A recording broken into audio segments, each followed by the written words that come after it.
Hello दोस्तों, मैं yes bank की बात करने वाला हूँ। यस बैंक के क्वार्टर 4 के रिजल्ट्स आ चुके हैं और मेरे बहुत से भाई लोग कमेंट्स भी कर रहे हैं मेरे प्रीवियस वीडियो में कि यस बैंक डूब जाएगा, यस बैंक का स्टॉक 3-4 रुपए का हो जाएगा।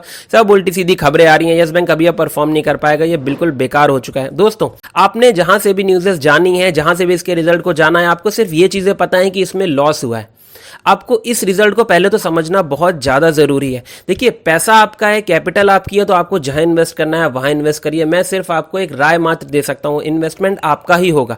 लेकिन मेरी आपसे रिक्वेस्ट ये, एक बार आप इसके रिजल्ट को समझ लीजिए, मेरी बात को क्लियर कट समझ लीजिए, फिर आप जो चाहें, आपका पैसा है, आप अपने हिसाब से डिसीजन ले सकते हैं। तो चलिए शुरू करते हैं इस वीडियो को और जानते हैं यस बैंक के बारे में कुछ खास बातें और इसके रिजल्ट को समझते हैं। दोस्तों देखिए, सबसे पहले मैं आ जाता हूं यस बैंक के रिजल्ट पर। ये आपके सामने क्वार्टर 4 के रिजल्ट आ चुके हैं।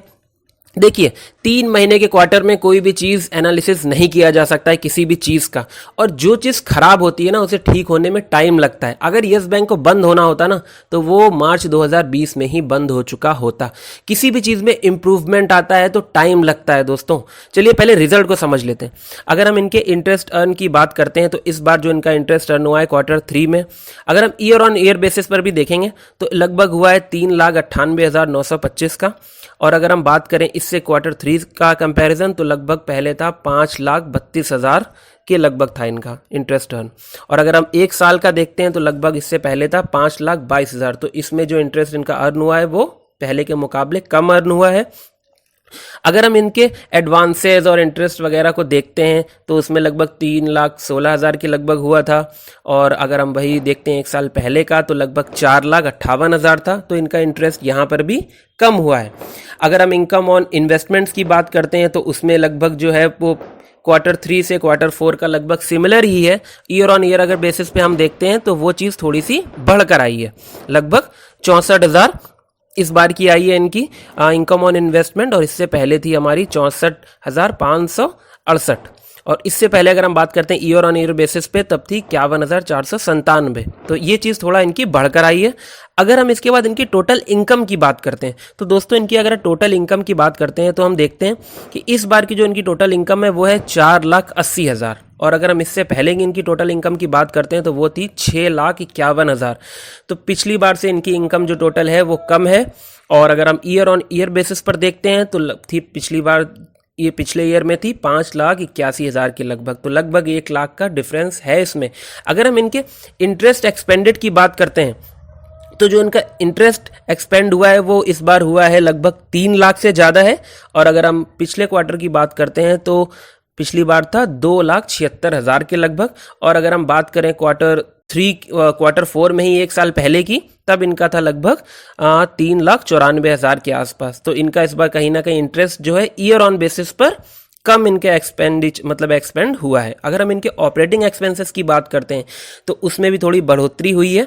इस बार का इनका क्वार्टर 4 में है 1,61,000 और इससे पहले था 1,47,000। और अगर हम ईयर ऑन ईयर बेसिस पे बात करते हैं तो उसमें था 1,76,000। अब हम दोस्तों देख लेते हैं इनका ऑपरेटिंग प्रॉफिट।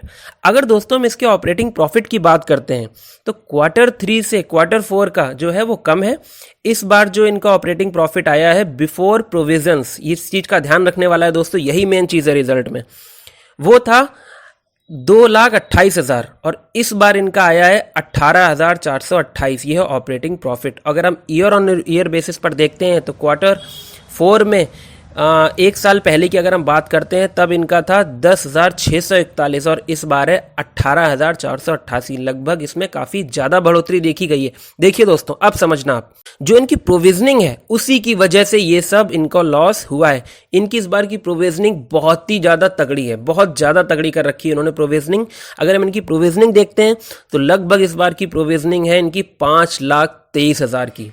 और अगर हम क्वार्टर 3 की बात करें तब थी 2,19,000 की। डबल से भी ज़्यादा की प्रोविजनिंग इन्होंने कर रखी है इस बार। और अगर हम एक साल पहले की बात करते हैं तब थी इनकी 4,87,000 की। अगर हम पूरे एक साल का देखें तो सबसे तगड़ी प्रोविजनिंग जो है वो हमें इस बार देखने को मिली है। और सबसे बड़ा यही रीज़न है इनके लॉस का दोस्तों। अगर ये प्रोविजनिंग इतनी ज़्यादा नहीं होती तो इतना ज़्यादा लॉस नहीं होता इनको। चलिए अब हम थोड़ा सा और आगे बढ़ते हैं दोस्तों। देखिए, मेन जो कड़ी है इसकी वो है एनपीए, यस बैंक का मेन इशू जो है वो है एनपीए। अगर एनपीए का कहीं ना कहीं से सोल्यूशन मिल जाता है तो यस बैंक जो है वो अच्छे बैंक्स की श्रेणी में आ जाएगा। तो यस बैंक की अगर हम एनपीए की बात करते हैं तो एनपीए में हमें जो है यस बैंक में गिरावट देखने को मिली है। लेकिन उससे पहले दोस्तों थोड़ा सा जो लॉस है वो हम बता देते हैं आपको। दोस्तों देखिए, पिछली बार जो इनका प्रॉफिट था Q3 में वो था लगभग 15,000 के लगभग।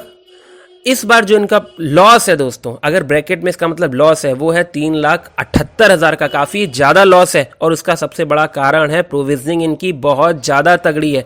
अगर हम ईयर ऑन ईयर बेसिस की बात करते हैं तो इनका उस टाइम पे प्रॉफिट था 2,62,000 का। तो ईयर ऑन बेसिस पे तो बहुत तगड़ा लॉस इसमें दिखाई दे रहा है हमको, लेकिन साथ ही साथ इनकी प्रोविजनिंग बहुत अहम रोल अदा करती है इस लॉस में दोस्तों। अब हम आ जाते हैं वापस एनपीए पर। दोस्तों देखिए, मेन जो यस बैंक का इशू है, जैसा मैंने बताया आपको, एनपीए। अगर इनके हम ग्रॉस एनपीए देखते हैं तो Q3 के कंपैरिजन में थोड़ा सा कम हुआ है। इनका एनपीए पहले था 2,95,000 के लगभग और इस बार है 2,86,000 के लगभग। तो इनके एनपीए में हमें थोड़ी गिरावट देखने को मिली है। और अगर हम ग्रॉस एनपीए की बात कर चुके हैं, अब हम देखते हैं नेट एनपीए। नेट एनपीए जो है इस बार है इनका 9,81,000 के लगभग था और अगर हम इससे पहले क्वार्टर की बात करते हैं तो 6,85,000 के लगभग था इनका नेट एनपीए और इससे पहले था 8,62,000। तो एनपीए में थोड़ी सी बढ़ोतरी है। लेकिन जिस तरह से अगर परसेंटेज हम देख ले पहले इनका, इस बार है परसेंटेज में 15.41, इससे पहले था 15.36। ये मामूली सी इसमें बढ़त हमें देखने को मिली है। दोस्तों देखिए, मेन जो सिनेरियो है यस बैंक का वो है एनपीए का खेल।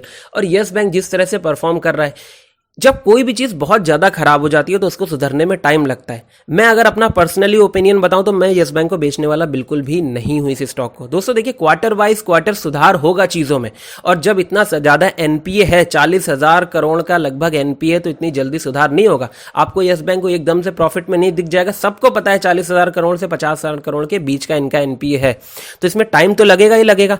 आप क्वार्टर बेस रिजल्ट देख करके यस बैंक को बिल्कुल डुबोने की बातें करके कोई भी फायदा नहीं है मेरी राय में। अगर आपको यस बैंक से प्रॉफिट कमाना है तो आपको वेट करना ही पड़ेगा। ये लॉन्ग टाइम में अच्छा परफॉर्म करेगा। अगर यस बैंक जिस तरह से काम कर रहा है, अगर करता रहेगा तो अच्छा परफॉर्म करेगा। वो मेहनत करते जा रहे हैं। कोई कंपनी भी अगर नहीं होती है, वो स्टेबल भी होती है, तो उसमें भी 5 साल 6 साल लगता है एक अच्छे लेवल पर पहुंचने पर। और यस बैंक ने तो साल भर में भी बहुत कुछ एक्टिविटीज करी हैं, बहुत सारी चीजें लाकर दिखाई हैं। आप साल भर में मुझे कॉमेंट करके भी बताइएगा कि यस बैंक के साथ ये बुरा हुआ है। जो भी चीजें हैं 2020 मार्च के पहले की, आप उसके बाद में बताइए कि यस बैंक के साथ ऐसी चीजें घटित हुई हैं, ऐसी चीजें गड़बड़ हुई हैं। तो मेरी राय में मैं यस बैंक को बिल्कुल भी बेचने के लिए, जिन्होंने होल्ड करके रखा है वो अभी होल्ड कर सकते हैं। मैंने हमेशा ये आपको बोला है कि कभी भी आप एक स्टॉक में, चाहे वो बहुत स्ट्रांग स्टॉक भी हो, बहुत बड़ा इन्वेस्टमेंट ना करें। यस बैंक अपने पोर्टफोलियो में आप रखिए, आप उसमें कुछ स्टॉक्स बाय करके रखिए, क्योंकि जब भी अच्छा परफॉर्म करेगा टाइम लगेगा। अब आप अगर इसी में आंख लगा के हम लोग बैठे रहेंगे कि नहीं 2 दिन में, 3 दिन में, 4 दिन में पहुंच जाएगा, तो ऐसा कुछ भी नहीं होने वाला है। अच्छा परफॉर्म करेगा but it will take time. ये टाइम लेकर के करेगा दोस्तों, क्योंकि परफॉर्मेंस सुधरेगा, धीरे धीरे करके सुधरेगा। मतलब इसमें 1 साल, 1.5 साल, 2 साल भी लग सकता है, लेकिन इसका मतलब नहीं है कि यस बैंक बंद हो जाएगा। बंद होना होता, मैंने जैसा बताया, मार्च 2020 में ये बंद हो सकता था। कोई दिक्कत नहीं है, क्योंकि किसी भी चीज में सुधार हो रहा है तो टाइम लगेगा। क्वार्टर के रिजल्ट्स तो आते ही आते हैं। हम ईयरली बेसिस पे देखेंगे इसका परफॉर्मेंस में क्या सुधार हो रहा है। जिस हिसाब से इनका बिल्कुल बुरा हाल हो गया था मार्च 2020 में, लग रहा था बंद की कगार पर है। आप सोच के देखिए, जिस बैंक का एनपीए 50,000 करोड़ के आसपास होगा, ये धीरे धीरे अपने आप को स्टेबल कर रहे हैं। ऊपर से सबसे बड़ी बैंक भारत की है जो वो इसको देख रही है, उसकी देखरेख में काम कर रहे हैं। तो मैं तो इसको बिल्कुल बेचने का एडवाइस नहीं करूंगा। हाँ, साथ में ये भी कहूंगा कि आप इसमें सारे इन्वेस्ट करके ना बैठ जाइए। जैसे बहुत से मेरे भाइयों ने बहुत बड़ी बड़ी क्वांटिटी खरीद के रखी है, मैं बिल्कुल भी एडवाइस नहीं करूंगा। आप इतना रखिए कि आप उस चीज़ को डाइजेस्ट कर पाएं। अगर परफॉर्म करेगा तो बहुत बढ़िया परफॉर्म करेगा, 40-50 रुपए तक जब भी जाएगा, साल, 2 साल, 1.5 साल बाद भी, तब भी आपको प्रॉफिट मिलना चाहिए। पोर्टफोलियो के अकॉर्डिंग आप रखिए। अगर आप ये सोच कर चलेंगे कि हम सारी कैपिटल इसी में लगा दें और सारा प्रॉफिट इसी से ले लें, ये तो किसी स्टॉक के साथ नहीं होगा, चाहे वो बहुत बेहतरीन स्टॉक हो, जैसा मैंने बताया। बाकी अगर आप कोई भी इन्वेस्टमेंट करना चाहते हैं तो एक बार अपने फाइनेंशियल एडवाइजर से और चार्ट्स वगैरह पर रिसर्च के बात कीजिएगा। मेरा उद्देश्य आपको सिर्फ सही चीज़ें बताना है, बाकी आपका इन्वेस्टमेंट आपके अपनी राय से ही होना चाहिए। Thank you so much for watching this video.